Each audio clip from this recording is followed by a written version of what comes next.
So I wanted to do a post-spring top 25 on today's show.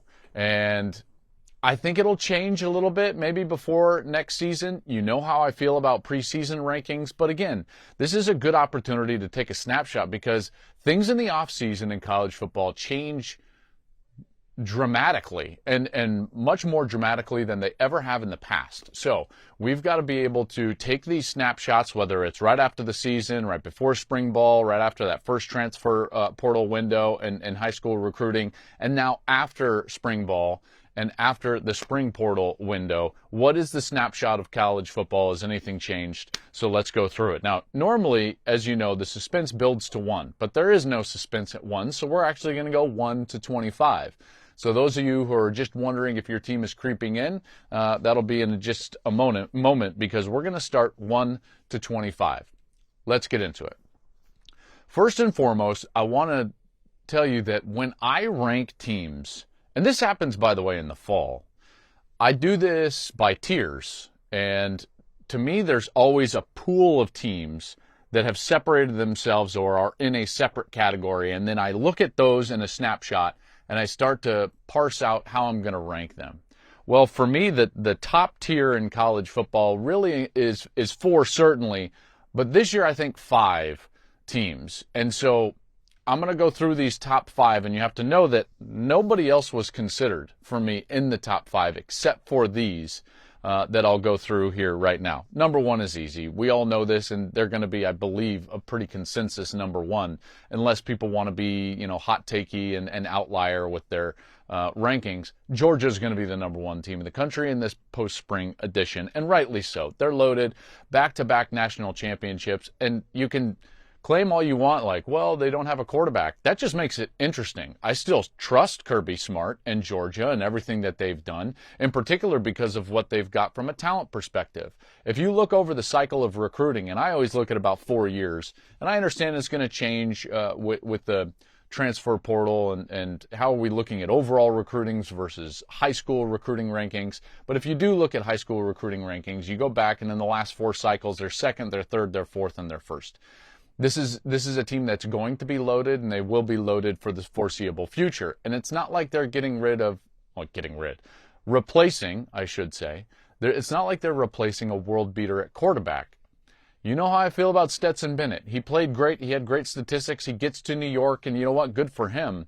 But this is not a guy that's going to be overly difficult to replace. I think that they will be able to replace him, and they're going to continue to be a dominant force in college football. And number 2, and this is where it gets a little bit interesting because other teams do also have to break in new quarterbacks. And while I trust them to do so, similarly to Georgia, I do look at the returning pieces at Michigan, and I think to myself, you know what? In the post-spring transfer portal window, I think Michigan still remains my number 2 team in the country going into next year. They've got so much talent coming back, and this is a team that has been the best team in the Big Ten over the last 2 years. They're great on the offensive line. They're great on the defensive line. They can run. They've got probably, I would consider him one of the best corners in college football, if not the best, in Will Johnson, even though he's not going to be able to come out in the draft because he's just going to be a true sophomore. They've got Mike Sainer still in the back end. They've got Junior Colson. Like, their defense is going to be fantastic. Then you look at the offensive side. They have reloaded on the offensive line in the transfer portal, as well as developed what they've already had. Sharon Moore is an excellent offensive line coach / offensive coordinator. J.J. McCarthy is going to be a year older. Blake Corum's coming back. Donovan Edwards is coming back. They've got all those, Roman Wilson on the. This team is going to be really, really good. So Michigan is going to be number 2. And by the way, they're now recruiting at a really high level. If you look at the 2024 rankings, at least as far as high school rankings go, Michigan, number 1. After a cycle in which I didn't feel like they took advantage in recruiting this last year of their success over the last 2 years, they're taking advantage now. Number 1 in the country in the recruiting rankings. Number 2 in my post-spring poll here, top 25. Number 3 is going to be Ohio State.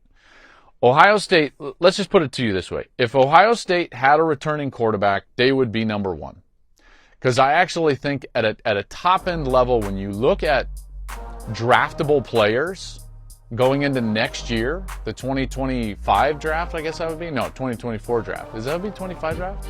24 draft. You look at the 24 draft, it's littered. There's 5 or 6 guys from Ohio State in the top 25. You know, they're going to have 4 or 5, maybe even 6 players drafted in the first round. They're loaded.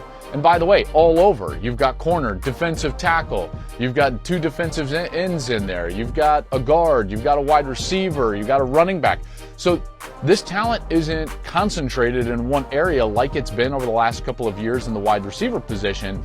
I think it's more spread out for Ohio State. Now, will Kyle McCord be the quarterback? I don't know. Devin Brown? I'm not sure. I think it's going to be Kyle McCord. I will say I do trust Ryan Day in his ability to develop quarterbacks. Look at what Ohio State has had since he stepped on campus as the offensive coordinator. Hard to argue with what he's developed at the quarterback position. All the last 3 guys have been first-round draft picks. So, is Kyle McCord probably going to play well? Yeah, he's probably going to play well. Ryan has a unique ability to get the most out of his quarterback. Remember, Justin Fields was his first quarterback in the last decade that had a second year in the system. He had a different quarterback every single year of his system for like 8 straight years until Justin Fields played that second year. Now he had Fields for 2 years. Now he's got CJ for 2 years. And it looks like he'll have Kyle for 2, maybe even more. But Ohio State is right there. Again, top-end talent. I'm so impressed with there. At number 4, I've got Alabama. Now, Alabama could have been number 3, but I think Ohio State is more comfortable with their quarterback position than Alabama. There's no other way to get around it. Alabama is not comfortable with what they had in spring ball, so that's why they had to bring in Tyler Buchner. I've been over this, as you know. Am I concerned for Alabama? No, I'm not concerned. Now, is it a bit eyebrow-raising? Yes, obviously. Tyler Buchner wouldn't be there unless they feel like they needed something. And by the way, Tommy Rees wouldn't tell him to come there and play there unless he thought he was going to play. This is a relationship that has obviously begun at Notre Dame when Tommy Rees was the offensive coordinator for Buchner last year with the Irish. Is he going to tell him, like, hey, come down here and just compete, or be like, hey, man, we need you. Come down here and play. Buchner's not going to transfer to go sit.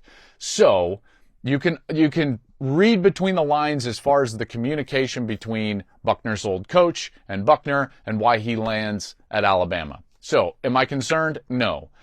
Is this going to be a topic moving into the fall? Yes, and it's the reason I've got them just behind Ohio State, because Ohio State didn't need to bring in a transfer quarterback after spring. And then the 5th team in this top tier is Penn State. Penn State's loaded. This is the best team that James Franklin has had since they won the Big Ten championship game.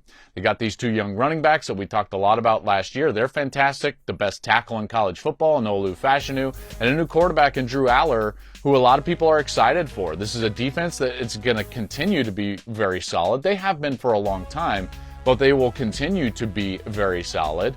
I'm very interested in Drew Aller. This is the type of guy that I think could be a top-end talent. I think he could have a sophomore campaign similar to what we saw from Drake May a year ago. So that's something to watch for when we're watching this Big Ten, and in particular the Big Ten East, because here I've got all 3 of these teams, Ohio State, Michigan, and Penn State, ready to go all in the top 5. Now I get to my next tier, okay? And the next tier is also 5 schools, and I didn't really... There was one team that I might have included in the next tier, but this next tier is another group of 5 schools, and it was very clear to me after the spring transfer portal window, who was going to be the top team in my next tier, and that's number 6, and it's USC. You know exactly, if you've listened to this show for any length of time, you know exactly how I feel about Lincoln Riley and USC. Amazing offense, they've built exactly what they have at Oklahoma, and yet this same issue kept arising, which is, what are you on defense? Are you good enough on defense? Do you play requisite defense to win a championship? And up to this point, the answer was no. Up to this point, the answer was no. But they've added real defensive players. Look at what they did on the defensive line. Bear Alexander and Anthony Lucas from the SEC. They got Mason Cobb from Oklahoma State. All right, so there's been a lot of people that have said, like, hey, is Is Alex Grinch the guy as defensive coordinator? Well, we're going to find out, because I do think that they've got really good players based on what happened in the transfer portal.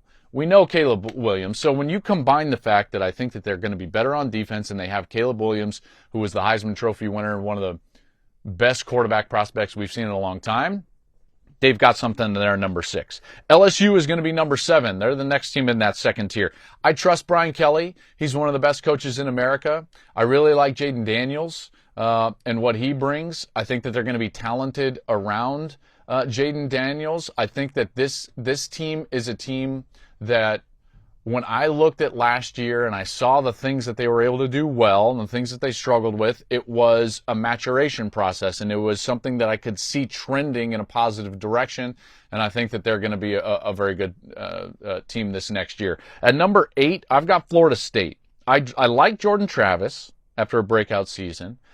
I like Mike Norvell a lot. Here's one thing that I would just say. Just a bit of caution on Florida State. I'm going to put them in there in that next tier at 8. This is a high ranking, and I think it's about as high as they maybe deserve. Because, listen, in the last 5 years, they were nothing before a pop. So what you have to fight against is this being a blip on the radar. Was the double-digit wins a blip on the radar, or was it something that we can expect year over year? Remember, in the last, 4 or 5 years, the most wins that they had was 6 in any given season. So it was a slow build for Norvell, but it needs to stick now. And that stickiness is where I'm questioning this. I'm going to throw an asterisk down beside Florida State. If there's one team in the top 10 that I would say, like, who would you bet on as the most likely to not be in the top 10 at the end of the year? It would probably be Florida State because of what I'm talking about. At number 9, it's Washington. Boy, he doesn't get a lot of attention, but he should be probably 3rd to 4th on the odds in terms of winning the Heisman Trophy this next year, and that's Michael Penix, their quarterback. If he stays healthy for Kalen DeBoer, they've got the wide receivers, and I think that they've got the schedule to go out there and do some damage. So I like Washington a lot. I think Washington's going to be a really good team. And then the last team in this second tier is going to be Tennessee. And Tennessee, similarly to Florida State, has got to prove to me that this is not a blip on the radar, that this is not a one-off, that they were able to go out there and win 10 games. If you look at their offense under Josh Heupel, this is a very wide receiver-centric offense and quarterback-centric offense. They've got to replace their 2 best wide receivers and their quarterback. That can be difficult to do. Is it going to be Joe Milton? I think it's going to be Joe Milton. This guy has an amazing arm at times. I don't know whether he's going to throw it 5 euros up into the stands or he's going to throw an absolute dime into a small window. That accuracy has got to get better. I've seen this guy ever since he was a young quarterback at Michigan. Very talented. I think he can do it, but we'll have to wait and see. Hey, thanks for watching. If you enjoy that clip, make sure you click subscribe somewhere down here. From game highlights to exclusive interviews and rankings, we've got everything you need as a college football fan right here, College Football on Fox.